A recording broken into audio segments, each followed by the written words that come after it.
When Joseph Smith wrote the Book of Mormon around 1828 to 1829, his theological background was in Protestant Christianity. He believed what he was writing in the Book of Mormon narrative, that God was spirit.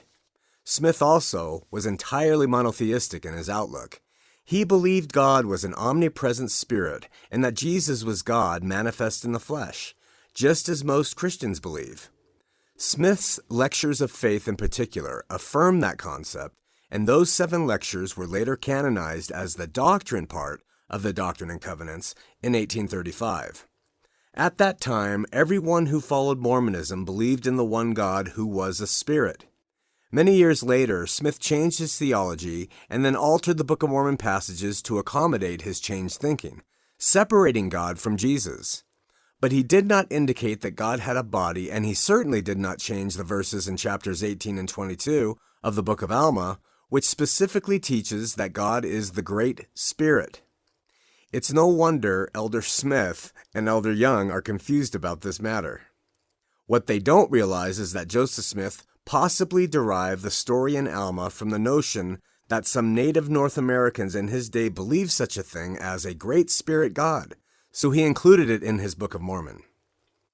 Time after time in Alma 18 and 22, God is confirmed as being a Great Spirit, and not once is there a reference to physical attributes, there or anywhere else in the Book of Mormon. It is compelling evidence that Smith did not have a vision in 1820, and that his whole plurality of gods concept was a later idea which he backdated to 1820 for dramatic effect. The LDS Church today teaches that God and Jesus are 2 separate and distinct personages, each having bodies of flesh and bones. The Church claims that Smith saw God and Jesus with bodies in an early 1820 vision, but it is impossible to derive that idea from the Book of Mormon. So, if these elders are thinking clearly when they ask, what did these missionaries, Ammon and Aaron, teach about the nature of God, the investigators should conclude that they taught he was a personage of spirit only. It's beyond me how the Church expects these Mormon elders to conclude that God has a body from that or any other Book of Mormon passage. I doubt the missionaries would ever share this Book of Mormon account with their investigators. Intelligent questions that would subsequently arise could not be answered. The only place you find the teaching that God has a physical body is in Doctrine and Covenants 130:22. Quote, "The Father has a body of flesh and bones, as tangible as man's, the Son also." This teaching cannot be found in the Book of Mormon or Pearl of Great Price, and especially not in the Bible. In fact, there is a simple phrase Jesus uttered when speaking to the Samaritan woman at the well, recorded in John 4:24. God is a spirit, and they that worship him must worship him in spirit and in truth. Why didn't Jesus say, God has a body of flesh and bones, and they that worship him must worship him in spirit and in truth? If we believe in a man claiming to be a prophet who says God has a physical body, we are standing against the entire Word of God. John 1:18 teaches that no man has seen God at any time. The only begotten Son, which is in the bosom of the Father, he hath declared him. Jesus declares in John 5:37, "And the Father himself, which hath sent me, has borne witness of me. You have neither heard his voice at any time nor seen his shape."